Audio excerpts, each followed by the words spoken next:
I think it was an interesting game.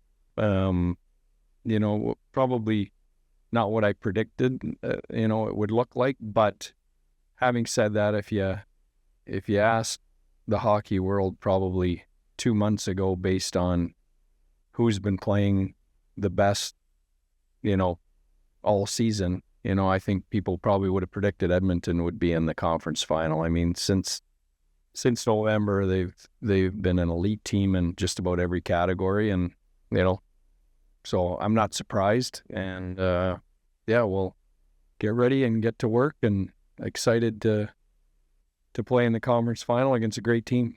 I'll tell you, they got to look at the end. I mean, hats off to Vancouver. What a season, and fight right to the end.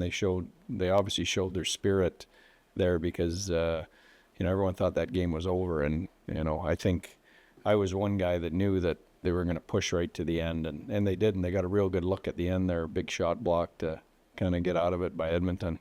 If you look at Edmonton and Colorado, are they as similar in terms of preparation as they appear? Yeah, you know what? I think, I would liken Edmonton. It's going to be a combination of what we dealt with Colorado, and also what we dealt with Vegas. I think it's a little bit of a hybrid of both those teams. So, we're going to have to pull all the things we did well against those two opponents, and I think that will apply, but that's easier said than done, and you've also got the best player in the world to deal with.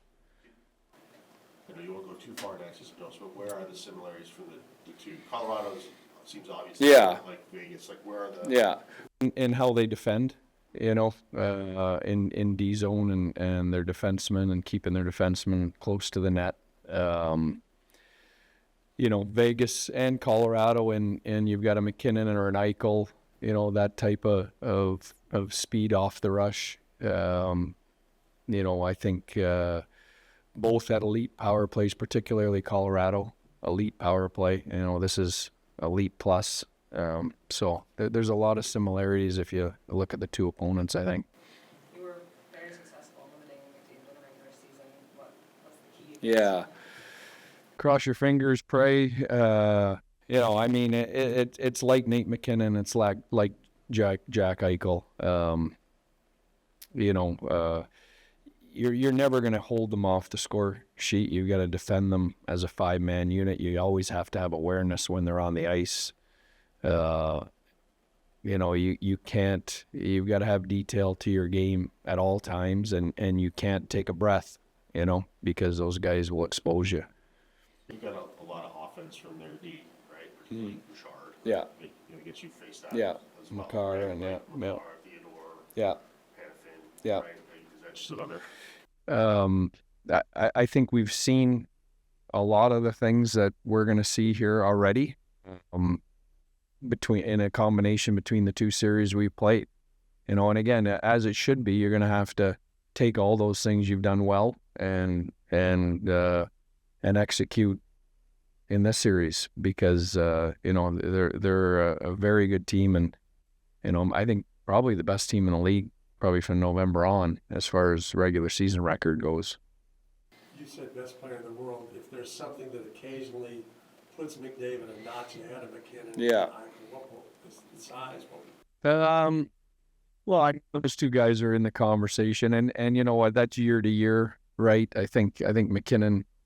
I wouldn't be surprised if MacKinnon wins the Hart this year, but I think McDavid.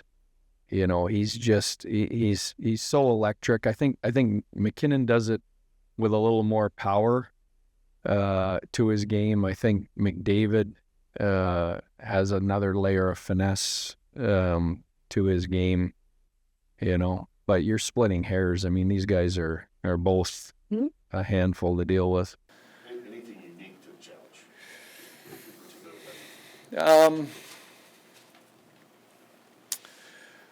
Yeah, it's a great question. I mean, every series is unique. You're down to the final 4 teams, so I think Edmonton is playing with a lot of confidence, and they have all year. And it's probably, when we played Vegas, they had kind of, because of some injuries and things, they kind of stumbled around a little the second half. Colorado had their stumbles the second half and kind of put it together against Winnipeg in the first round. This Edmonton team has been rolling for 6 months. That's a dangerous opponent.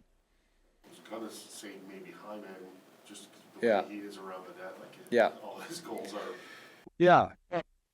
50 goal scorer for sure, and you're right, and a blue paint type guy. So absolutely, that's another layer to their weaponry that they've got and we've got to deal with. Is your group of defensemen uniquely suited to handle this challenge too? Miro's gone head-to-head with McDavid a bunch and done pretty well, and then Tanev, it looks like, can do the same thing. Yeah. Yes. Yeah, I don't know if we're uniquely suited, but we like our group, and again, we faced some great players here, so you've got to do it again. I mean, whatever you've done in the past is great and has got us to this point, but that doesn't necessarily mean you're gonna do the same thing to Connor McDavid. You've got to go out and do it all over again and do it at another level than you've done it prior. Speaking of Miro, like we haven't spoken enough about Miro. Yeah, Like, he's yeah. Averaging again. Yeah. Averaging 28 minutes, leads you in scoring. Can you point out one or two things that I'm not noticing? Or Yeah. We're not noticing. Just examples of where he's made an impact that is. Yeah.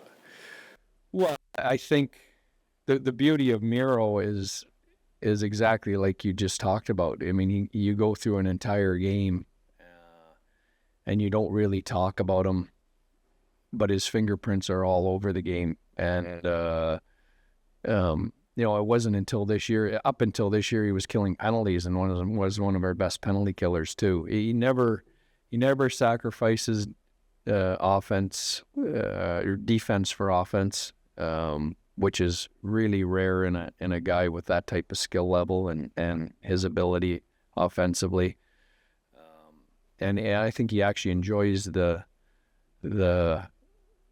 matchup against the best players in the world, over the offensive piece of the game. But he also understands that he's got to be a part of both for us in this. And, with Tanev here, we have a grouping of guys there that, and it's going to take all of them, that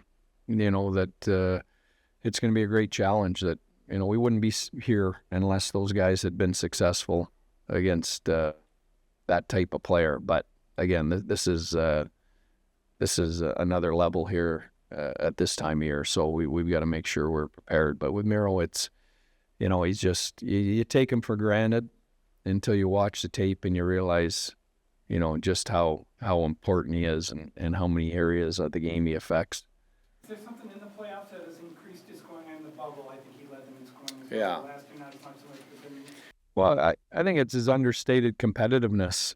You see it on the bench in the playoffs. Like he is engaged. He's not a loud guy, but in the playoffs he's engaged. He understands that you have to raise your level at these moments, and I think he has that ability to do that.